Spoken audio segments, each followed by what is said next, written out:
Theme writing নিয়ে মোটামুটি আমরা সবাই অনেক বেশি ভয়ে আছি। সো থিম কিভাবে লিখলে বা পোয়েমগুলা কিভাবে পড়লে আমরা একটা পোয়েমের থিম খুব ভালোভাবে লিখতে পারবো, এই জিনিসটা আজকে আমরা দেখার চেষ্টা করব। সো আজকে আমরা মোস্ট ইম্পোর্টেন্ট একটা পোয়েমের থিম পড়তে যাচ্ছি এবং এই পোয়েমটা যেভাবে পড়লে বা আমরা থিম কিভাবে নিজেরাই লিখতে পারবো এবং একটা পোয়েম থেকে বা একটা স্টোরি থেকে কিভাবে থিম লিখতে হয় সেই জিনিসটা আমরা আজকের ভিডিওতে দেখার চেষ্টা করব। সো আজকে আমরা যে পোয়েমটা পড়তে যাচ্ছি সেটা হচ্ছে 'আই ডাইড ফর বিউটি'। এই পোয়েমটা পড়তে যাচ্ছি এবং unit 2 lesson 1। So most important একটা পোয়েম আজকে আমরা পড়তে যাচ্ছি এবং পোয়েম পড়ার পরে সেখান থেকে আমরা এটার থিমটা পড়ার চেষ্টা করব ইনশাআল্লাহ। সো ক্লাসটা যদি আমরা শুরু থেকে শেষ পর্যন্ত দেখতে পারি, আমরা ইনশাআল্লাহ থিমের মধ্যে সর্বোচ্চ মার্কস এনশিওর করতে পারবো এবং কিভাবে নিজের ভাষায় থিম লিখতে হয় সেটা ইনশাআল্লাহ আমরা জানতে পারবো। সো চলো ক্লাসটা শুরু করা যাক। 'I died for beauty' by Emily Dickinson. হ্যাঁ? তো বলছে কি দেখি একটু কবি। কবি বলতেছে যে, "আই ডাইড ফর বিউটি"। আমি আই ডাইড ফর বিউটি। একটা কথা মনে রাখতে হবে, কোনো কিছুর জন্য মারা যাওয়া, কোনো কিছুর জন্য মারা যাওয়া, কোনো কিছুর জন্য মারা যাওয়া, এজন্য আমরা ব্যবহার করি ডাইড ফর।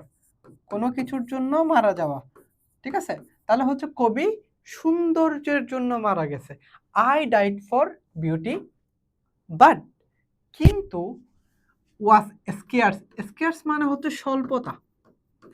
স্কেয়ার্স মানে হচ্ছে স্বল্পতা। হ্যাঁ? Was scarce adjusted in the tomb. Tomb মানে হচ্ছে আ কবর অথবা সমাধি। কবর অথবা সমাধি। আচ্ছা, বলতেছে কি আই ডাইড ফর বিউটি, আমি সৌন্দর্যের জন্য মৃত্যুবরণ করেছি। মানে হচ্ছে কোনো কিছুর জন্য মারা গিয়েছি। But was scarce adjusted in the tomb.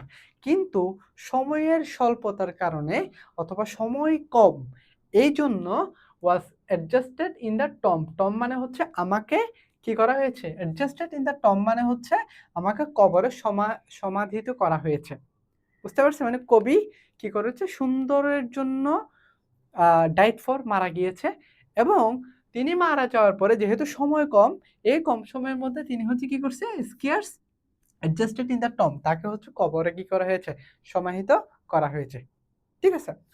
তারপরে বলতেছে কি?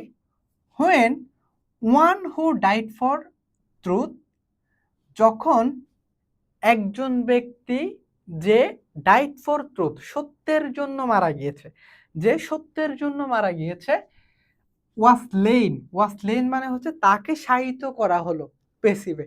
ওয়াস lain in an adjoining room. আচ্ছা, অ্যাডজয়নিং মানে হচ্ছে ভাইয়া সংলগ্ন। অ্যাডজয়নিং মানে হচ্ছে সংলগ্ন অথবা হচ্ছে পাশের। হ্যাঁ?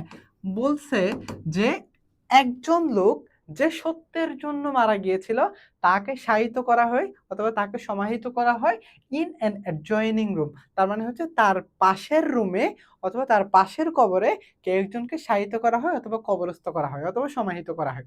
বুঝতে পারছি? তার মানে আই ডাইড ফর বিউটি, আমি সুন্দরের জন্য মৃত্যুবরণ করেছি। But was scarce adjusted in the tomb, কিন্তু স্বল্পতার কারণে, সময়ের স্বল্পতার কারণে তাকে হচ্ছে কি কবরে সমাহিত করা হয়। হোয়েন, যখন one who died for truth, একজন সত্যের জন্য মারা গিয়েছেন, was lain in an adjoining room, তার পাশের রুমে তাকে কি করা হয়েছে? যখন সমাহিত করা হয়েছে। ওকে? তারপরে কি বলতেছে? হি কোয়েশ্চনড সফটলি, সে নম্রভাবে প্রশ্ন করল, হোয়াই আই ফেইলড, কেন আমি ফেইলড করেছি? কেন আমি ব্যর্থ হয়েছি? ঠিক আছে? ফর অথবা কেন আমি মারা গিয়েছি? ফর বিউটি আই রিপ্লাইড, সৌন্দর্যের জন্যই আমি মারা গিয়েছি। আই রিপ্লাইড, আমি বললাম, কবি বলতেছে। ঠিক আছে? কবি কিসের জন্য মারা গিয়েছে? সৌন্দর্যের জন্য। And I for truth, the two are one. তখন ওই যাকে সমাহিত করা হয়েছে সে বলতেছে এবং আই ফর ট্রুথ, আমি সত্যের জন্য মারা গিয়েছি। ঠিক আছে?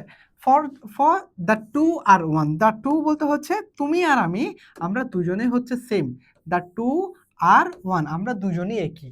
তুমি সুন্দরের জন্য মারা গিয়েছো, আমি সত্যের জন্য, মানে হচ্ছে সত্য নিয়ে কাজ করছি, আরেকজন হচ্ছে সৌন্দর্য নিয়ে কাজ করছে।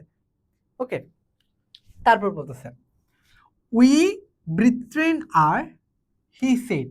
আচ্ছা, উই ব্রিথ্রেন আমরা হচ্ছে ভাইয়ের মতো, ঠিক আছে, আমরা ভাইয়ের মতো। তাহলে সে বলল যে আমরা ভাইয়ের মতো, যেহেতু আমরা একই, আমরা দুজনই, একজন সত্যের জন্য, আরেকজন কিসের জন্য, আরেকজন হচ্ছে আহ সৌন্দর্যের জন্য মারা গেছে, আমরা দুজনই একই, আমরা ভাইয়ের মতো, ঠিক আছে। We we brethren are he said. Okay, and so এবং তাই, অ্যাজ কিন্সম্যান মেট এ নাইট, যেহেতু আহ, এক আত্মীয় আরেক আত্মীয়কে হচ্ছে কি করছে, এক রাতে হচ্ছে দেখা হয়েছে, মানে হচ্ছে সাক্ষাৎ করছে। And so kinsmen met a night, এক রাতে হচ্ছে একজন আরেকজনকে কি করছে, মানে হচ্ছে সাক্ষাৎ করছে। We talk between the rooms, আমরা হচ্ছে রুমের মধ্যে হচ্ছে কথা বলেছি, ঠিক আছে, কথা বলেছিলাম। কি বলছিলাম? Until the moss had reached our lips, যতক্ষণ পর্যন্ত আমাদের ঠোঁটে কি মস, মস মানে হচ্ছে আমার আহ, মস মানে হচ্ছে আমার শেওলা, হ্যাঁ, মস মানে হচ্ছে আমার শেওলা।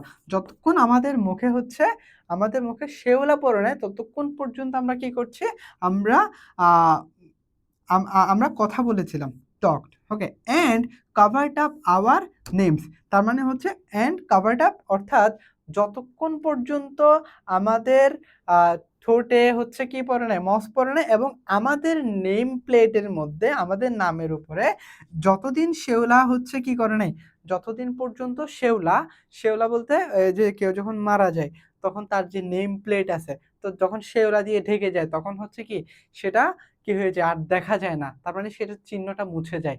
তো এখানে হচ্ছে কবি মেনলি বোঝাতে চাইছে যে আমাদের আহ গায়ে যতদিন পর্যন্ত আমাদের পৃথিবীতে জীবন ছিল, আমরা যতদিন পর্যন্ত এই পৃথিবীতে ছিলাম, ততদিন পর্যন্ত হচ্ছে কি করছি, আমরা সত্যের জন্য কথা বলেছি, মানে হচ্ছে তারা তারা দুজনে কথা বলছে যে তাদের and covered up then our names, তাদের নাম যতক্ষণ পর্যন্ত সে ওরা মুছে দেয় নাই, এবং রিস্ট আওয়ার লিভস, তাদের ঠোঁটে যতক্ষণ পর্যন্ত হচ্ছে কি করে নাই, আহ মস শেওলা পড়ে না, ততক্ষণ পর্যন্ত তারা কথা বলেছিল। ওকে, সো এটা হচ্ছে আমাদের কবিতা। এখন এটা খুব সুন্দর করে একদম নিজের ভাষায় এখানে থিম লেখা আছে। সো থিমটা লিখতে হবে। আমরা কিভাবে থিম লিখবো? আমরা নিজের ভাষায় চেষ্টা করব যে প্রথমে এখানে কবি কোন জিনিসটা বোঝাতে চাইছে, হ্যাঁ, তারপরে হচ্ছে কবি এখানে আমরা কিভাবে থিমটা লিখবো, এই জিনিসটা আমাদের এখানে কি করতে হবে, দেখতে হবে। ওকে, সো আমরা একটু দেখব থিমটা এখানে কত করে দেখা হয়েছে। দেখো, the poem I died for beauty, তাহলে হচ্ছে এই কবিতা আই ডাইড ফর বিউটি কবিতাটি expresses the close relationship between truth and beauty, অর্থাৎ এটা সত্য এবং সৌন্দর্যের ক্লোজ রিলেশনশিপ, যে গভীর সম্পর্ক, সেটাই হচ্ছে এখানে কি করছে, এক্সপ্রেস করছে, ঠিক আছে। অর্থাৎ আমাদের সৌন্দর্য এবং সত্য দুটাই হচ্ছে একটার সাথে আরেকটা ওতপ্রোতভাবে জড়িত। যেমন আমি যদি একটু উদাহরণ দিই, যে সাপোজ আমি একটা মিথ্যা কথা বলছি, তাহলে মিথ্যা কথা বললে আমার মনে সবসময় হচ্ছে, যাকে মিথ্যা কথা বললাম, হায় আল্লাহ, সে যদি সত্যটা জেনে যায় কিছু মনে করবে কিনা। এখন মানে এটা নিয়ে আমি অনেক বেশি হীনমন্যতায় ভুগি, বা এটা নিয়ে অনেক বেশি টেনসড থাকি। কিন্তু যখন আমি তাকে সত্যটা বললাম, মানে সত্যটা বলবো কেউ একজনকে মিথ্যা না বলে, তখন হচ্ছে তা একটু বকা শুনলেও আমি অন্তত মনের মধ্যে আর খুঁতখুঁত স্বভাবটা থাকবে না। মানে হচ্ছে ভয় কাজ করবে না। তো এইজন্য যখন আমরা কথা বলবো, তখন সবসময় সত্য কথা বলবো। তো সত্য সবসময় সুন্দর একটা ব্যাপার। মানে সেটা তিতা হোক, হ্যাঁ? সেটা সবসময় সুন্দর। তো এখানে এই জিনিসটা মেইনলি বোঝাতে চাইছে, সত্য এবং হচ্ছে সৌন্দর্য দুটাই হচ্ছে একটার সাথে আরেকটা গভীরভাবে সম্পর্কিত। এই জিনিসটা এখানে বোঝাতে চাইছে। ওকে?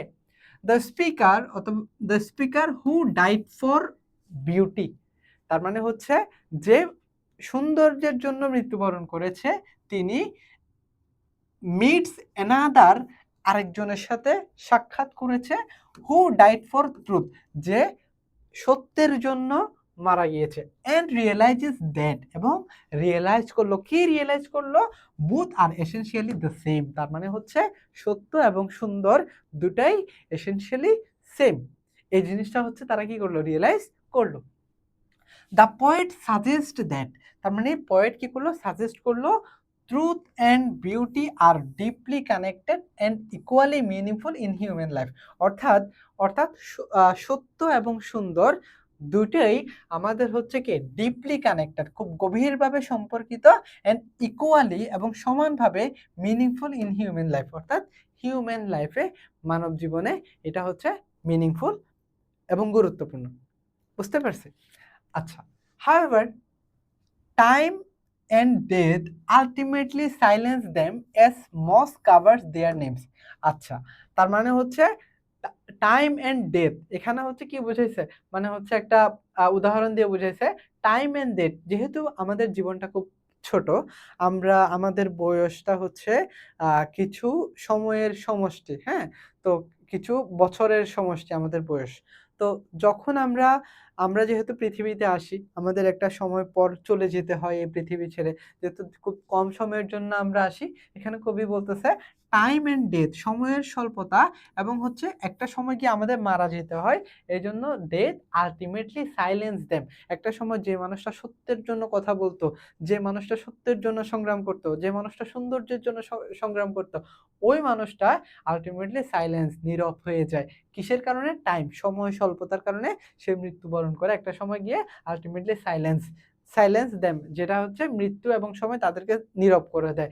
অ্যাজ, যেভাবে, যেভাবে কি মস কাভার্স দেয়ার নেমস, যেমন মস মানে হচ্ছে শেওলা তাদের নামটা হচ্ছে কি করে দেয়, মুছে দেয়, অথবা হচ্ছে মানে তা কাভার করে ফেলে, ঠিক সেম ভাবে হচ্ছে আমাদের সময় এবং ডেথ হচ্ছে মানুষের কাছ থেকে মানুষকে সাইলেন্স করে দেয়, ঠিক আছে, নীরব করে দেয়। তারপর বলতেছে দাস, এভাবে দ্য পোয়েম হাইলাইটস, পোয়েম কি করে, হাইলাইট করে, কি হাইলাইট করে, the unity of truth and beauty, unity of truth, সত্যের আহ, সত্য এবং সৌন্দর্যের একতা কি করে, and the inevitability of death, এবং হচ্ছে মৃত্যুর যে কি আমরা চাইলে মৃত্যুকে কি করতে পারি না, অগ্রাহ্য করতে পারি না, ঠিক আছে। এই জিনিসটা এখানে খুবই বোঝাতে চেয়েছে। অর্থাৎ একটা সময় গিয়ে আমরা সত্যের জন্য কথা বলি, সৌন্দর্যের জন্য কথা বলি, কিন্তু সময়ের যে প্রবাহ, সে প্রবাহ থেকে আমাদের কিন্তু একটা সময় বিদায় নিতে হয়। এই জিনিসটা এখানে বোঝাতে চাইছে। সো আশা করি তোমরা অনেক ভালো মতো বুঝতে পারছো। যদি কারো কোনো প্রশ্ন থাকে, যদি কোনো ধরনের কনফিউশন থাকে, তাহলে অবশ্যই অবশ্যই কমেন্টে জানাই দিবা, এবং আমরা সর্বোচ্চটুকু চেষ্টা করছি। আশা করছি তোমরা ইনশাল্লাহ এখানে 10 আউট অফ 10 পাবে। সো যেটা বললাম সেটা হচ্ছে নিজের ভাষায় এটাকে লেখার চেষ্টা করতে হবে।